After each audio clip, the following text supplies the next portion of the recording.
പാട്ടിലൂടെ പോരാടുന്ന ഒരു പോരാളിയുണ്ട്.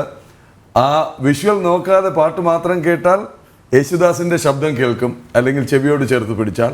ഗാനമേള പന്തളം ബാലൻ എന്ന പേര് പ്രശസ്ത ഗായകൻ എന്നതിനോടൊപ്പം തന്നെ പോരാട്ട ഗായകൻ എന്നുകൂടി പറയേണ്ടി വരും. അങ്ങനെ വിളിച്ചാൽ താങ്കൾ ഇഷ്ടപ്പെടുമോന്ന് അറിയില്ല, പക്ഷെ എങ്കിലും ഞങ്ങളെ സംബന്ധിച്ച് അങ്ങനെ തന്നെയാണ്.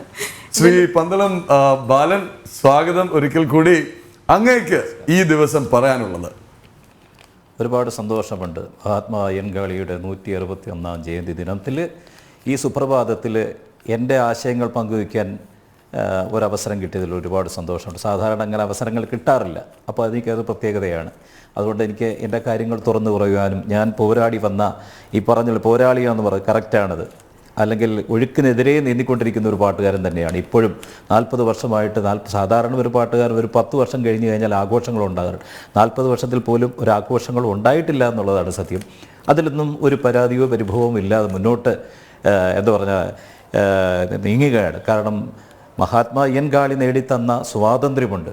ഇന്ത്യയുടെ ഭരണകർത്താവായ അംബേദ്കർ നേടിത്തന്ന ഒരു സ്വാതന്ത്ര്യമുണ്ട്. എന്നെപ്പോലുള്ള പാട്ടുകാരനും സാധാരണക്കാരനും പട്ടികജാതി വിഭാഗത്തിൽപ്പെട്ട ഓരോ ജനങ്ങൾക്കും, ദളിത് വിഭാഗത്തിൽപ്പെട്ട ഓരോ ജനങ്ങൾക്കും ഇന്ന് സ്വാതന്ത്ര്യത്തോടെ സംസാരിക്കുവാനും വസ്ത്രധാരണത്തിനും വിദ്യാഭ്യാസത്തിനും പാടുവാനും ഉള്ള സ്വാതന്ത്ര്യം നേടിത്തന്ന മഹാത്മാ അയ്യൻകാളിയുടെ സ്മരണ നിലനിർത്തുന്ന ഈ ദിനത്തിൽ, ഈ സുപ്രഭാതത്തിൽ തീർച്ചയായിട്ടും എനിക്കൊരുപാട് സന്തോഷമാണ്. കാരണം കഴിഞ്ഞ ഈ 40 വർഷത്തിനിടയ്ക്കിൽ കഴിഞ്ഞ വർഷം അയ്യൻകാളിയുടെ സ്മൃതിമണ്ഡപമായ വെങ്ങാനൂരിൽ നടത്തിയ വലിയൊരു അവാർഡ്, 2 അവാർഡുകളാണ് ഇപ്പോൾ പ്രഖ്യാപിച്ചത്. അതിൽ ആദ്യത്തെ അവാർഡ് ഇന്ദ്രൻസിന് കൊടുത്ത്, രണ്ടാമത്തെ അവാർഡ് തീർച്ചയായിട്ടും എൻ്റെ സംഗീത ജീവിതത്തിൽ കിട്ടിയ ഏറ്റവും വലിയ പുരസ്കാരമാണ് ഹിസ്റ്റോറിക്കൽ വെങ്ങാനൂർ ഹിസ്റ്റോറിക്കൽ ട്രസ്റ്റ് നടത്തിയ കണ്ടെടുത്ത എന്നെ അതിന് അവാർഡ് തിരഞ്ഞെടുത്തു. 25,000 രൂപയും പ്രശസ്തി പത്രവും അതിൻ്റെ ബാക്കി കാര്യങ്ങളുമായിരുന്നു. മന്ത്രി GR അനിലാണ് അന്ന് എനിക്ക് ആ പുരസ്കാരം തന്നത്.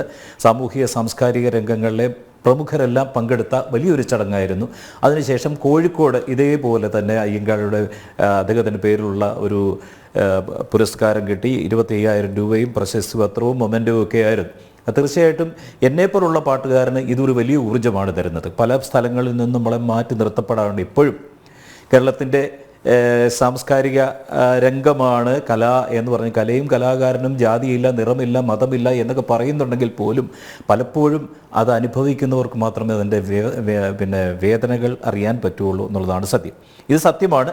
പക്ഷേ അതിന് എതിരെ നീന്തി പോകാൻ സാധിക്കുന്നതെന്ന് വെച്ച് കഴിഞ്ഞാൽ പ്രാക്ടീസ്, സംഗീതം ഒരു തപസ് പോലെ ഇത്രയും വർഷം ഞാൻ കൊണ്ട് നടക്കുന്നുണ്ടെങ്കിൽ ഇതല്ലാതെ വേറെ മാർഗമില്ല എനിക്കെന്നുള്ള ഒരു തിരിച്ചറിവ് തന്നെയാണ്. കാരണം പണ്ടൊരിക്കൽ ഒരു മഹാനായ ഒരാൾ പറയാം, പന്തളം ബാലൻ ഒരു ഗോഡ് ഫാദർ ഇല്ല, അതിൻ്റേതായ പ്രശ്നങ്ങൾ അദ്ദേഹം അനുഭവിച്ചിട്ടുണ്ട്.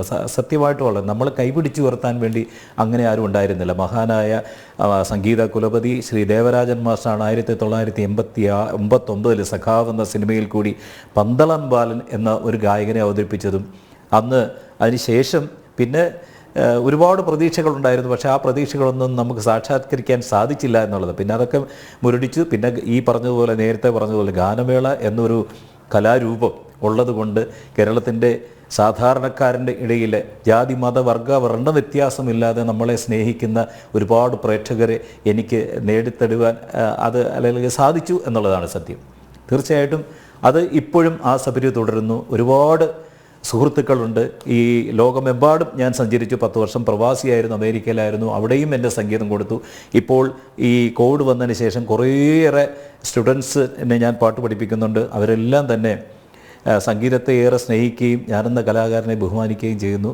തീർച്ചയായിട്ടും ഒരു ഇടം അത് ഞാൻ കഷ്ടപ്പെട്ടുണ്ടാക്കിയതാണ്. അല്ലാതെ ഒരു പ്രൊമോട്ട് ചെയ്ത ഒരാൾ എന്നെ കൊണ്ടുവന്ന എന്ന് എനിക്ക് ഒരിക്കലും പറയാൻ പറ്റില്ല. മഹാനായ ദേവരാജൻ മാഷും രവീന്ദ്രൻ മാഷും പിന്നെ വേറെ ഏതാനും ചിലർ പേര് മാത്രമാണ് എൻ്റെ സംഗീതത്തെ പ്രോത്സാഹിപ്പിച്ചതെന്നുള്ളതാണ് സത്യം. തീർച്ചയായിട്ടും ഈ ദിനത്തിൽ എനിക്ക് ഇത്രയും കാര്യങ്ങൾ പറയുവാൻ ഒരു സാഹചര്യം ഉണ്ടാക്കിയതിലുള്ള നന്ദിയും ഈ ചാനലിലൂടെ ഞാൻ രേഖപ്പെടുത്തുന്നതാണ് ജനം TV യോട്.